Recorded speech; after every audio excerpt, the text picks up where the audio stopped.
tend to have this occasional bad habit of impulse buying a game just based off of one screenshot or like a millisecond long clip of the trailer. And almost every time this happens, the clip or screenshot isn't showing something super technologically advanced or visually stunning, but it's instead an animal that I get overly excited about for whatever reason. The first time this happened was when Assassin's Creed Black Flag was about to come out, and the trailer of it had a small part where a whale jumps out of the water, and me being the brainlet baby that I was back then, I thought to myself, holy shit, I've never seen a whale in a video game before! I've never played Assassin's Creed before, I got Black Flag just because of a whale, and I played the game for about 12 minutes, never touched it again. Then just about a couple months ago, I was scrolling through Twitter and found a screenshot of a very polygonal capybara. Now, it might sound weird, but I fucking love these things. They're just so funny and dumb to look at. I could watch just a series of videos of just capybaras eating popsicles or chilling in a tub. Like, they're just those kinds of animals. So just from this screenshot alone, I was already sold on whatever game this was. I didn't even know until a quick search shortly after. Behold Goddamn the Garden, a really small indie game developed by Agelvik.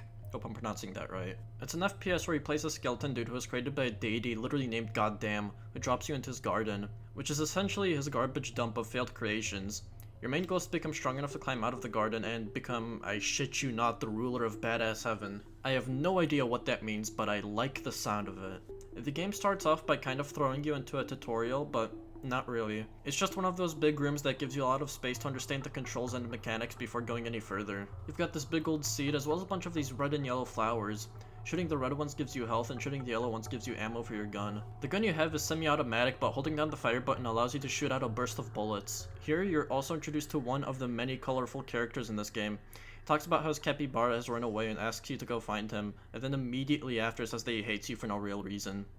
Alright then, fuck you. So yeah, unlike most games where you'd have to sit there and listen to an NPC babble on about dumb shit in front of you, in Goddamn the Garden you could just straight up kill everyone you come across. It's made even better by the fact that NPCs, a large majority of the time, don't have anything of actual substance to say. I feel like so much of their dialogue is purposefully written to be so inane and ridiculous that it tempts you into killing them, because why should you give a shit about something like a clownfish named Santa's Idiot trying to get you to sing What Is Love? But the funny thing is at the same time, the ridiculously absurd dialogue is so quirky and memorable that I honestly don't even want to kill the characters. There's a lot of them that I like here, like this duck named Nameless Crap that for whatever reason talks in Spanish and has this deep baritone voice. Hola, amigos. Also, something to note is that even though you may have an irresistible urge to kill these wordless characters, some of them may actually help you. To quote Smart Fox, the NPC that guides you throughout the whole game, killing talkative creatures may bring satisfy, but karma may bring crap to you. Ignoring all the spelling, grammatical, and overall just translation errors which this game has a fair bit of, what Smart Fox is trying to tell you is that some of the NPCs can actually be helpful, like him for example. If you keep him alive, he eventually gives you the ability to do a quick dash, which can help you dodge enemy projectiles, but also allows you to gain a bit more distance with your jumps if you pull it off in midair. Best thing about it all is that if you happen to find that capybara I mentioned earlier, if you don't kill it like a heartless monster, you can actually recruit it to fight alongside you.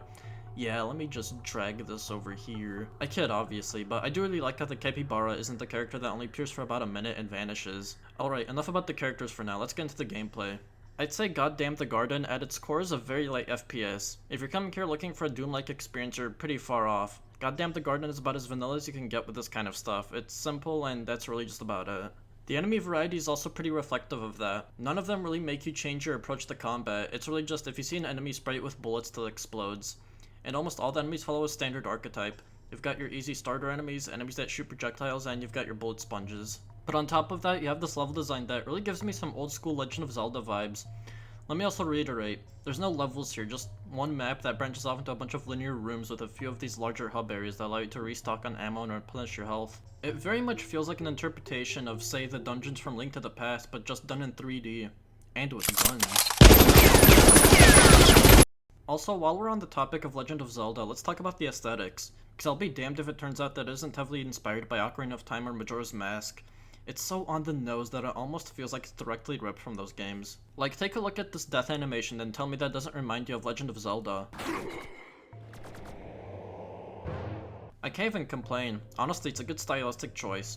While I never really grew up playing any of the Legend of Zelda games, the sound effects from those games always had this nice ring to them that I can't really explain, but it made them really pleasant to listen to. Alright, assuming you've taken a left from your first main hub area, it shouldn't take you long before you reach your first boss, Tim. At first, you will most likely die a lot from fighting Tim. There's a lot of moving parts in this arena that make the whole fight overwhelming, but what I'd recommend doing is taking it slow and charging up a lot of your shots to take care of the wall frogs, so they won't bother you throughout the rest of the fight. Then after that, just stay behind cover and keep pelting Tim until he goes down. Try not to get into his line of sight either, because if you do, he'll shoot a barrage of projectiles at you. Once you defeat him, you unlock a new ammo type for your gun. It can now shoot like actual bombs, not grenades or explosive rounds, but these big motherfuckers you see in cartoons. The upgrade itself is alright. I pretty much exclusively use it for spongier enemies, because it'd be a waste to use it on anything other than that. Now with Tim out of the way, you can make your way over to the other side of the first hub area. The first couple of rooms you had to go through, that was like your scenic route. It was colorful, vibrant, relatively easy. You probably still died a few times just because you were trying to get used to the game, but it wasn't all that bad. But this is the route that is full of death and despair.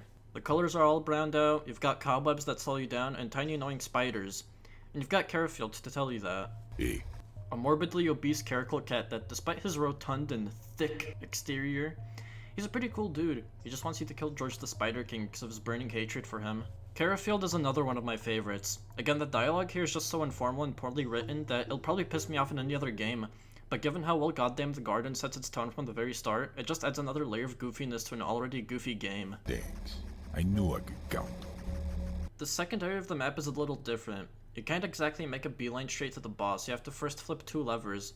It doesn't matter what order you do it in, you have to flip them. Oh yeah, I forgot about the golden skulls. They're collectibles that, as far as I'm aware, are only for achievement purposes. There are 13 of them, and I've already played through this game like about 5 times, and each time I play I can't ever seem to find the last one. Oh well. Oh hey look, there's one right there.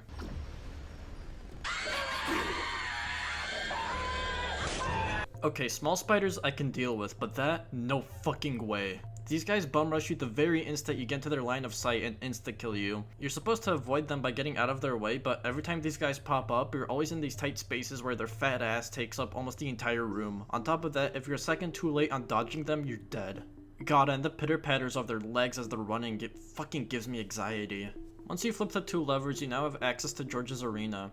Before going into it, I'd recommend shooting all the spider eggs and killing all the spiderlings, because they become a real nuisance during the fight.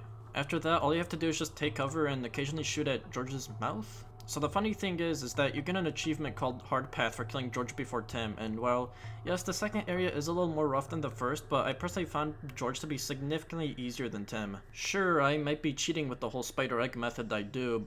Apart from that though, in George's fight you're not being bombarded with as many projectiles as Tim's, and you've also got much more cover here. See, the problem is that it's not the bosses that make the fight hard, but just the sheer amount of enemies you're going up against while fighting the boss. It really is an overwhelming amount that makes it very difficult to really focus on just about anything. You've got so many projectiles to dodge, smaller enemies you have to take care of, all the while you still have to fight this one boss that's been constantly attacking you while you do all of those things. Then when you erase enemies from the equation entirely, you just get a fight where the only thing you do is take cover and shoot. Well, let's hope that James the Evil Bunny is about as evil as his name implies, and that his fight will be much more challenging than the ones we've seen so far. Maybe we can put this handy dandy new throwing axe ammo upgrade we got from George to good use too.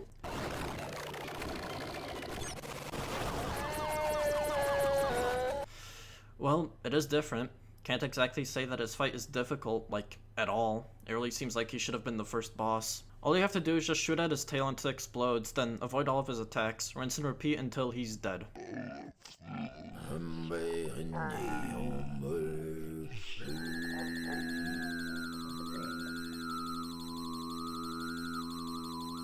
Look, don't ask, I'm just about as lost as you are. Hey, you remember that big seed I very briefly brought up earlier? Well, that's where we have to go now to give it the soul of James or something? I have no fucking clue. The seed grows into a beanstalk that you have to climb in order to come face to face with Goddamn himself. He grants you the title of guy who owns badass heaven.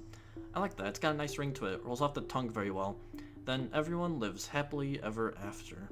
The end. Kinda. It ends on a cliffhanger, but the sequel apparently won't come out until the sea level reaches Mars. So yeah, if it comes out, don't beg me to review it because I'll probably be 20,000 leagues under by then. Kind of a shame because I actually really like Goddamn the Garden. Sure, it's not perfect, it's very rudimentary, but if you don't take it too seriously, it's a nice quick 2-hour time sink filled with lovable, idiotic characters, a story that isn't very deep but it's filled with charm, as well as that Legend of Zelda inspired aesthetic that you absolutely cannot go wrong with. Goddamn the Garden is only $5 and I honestly think it's worthy of that price tag. Putting up the old tier list, I'd put Goddamn the Garden at B tier. If you want to play a game to quickly pass the time, not get too invested in it, and have a few good chuckles while playing it, I feel like you'd get a good kick out of Goddamn the Garden.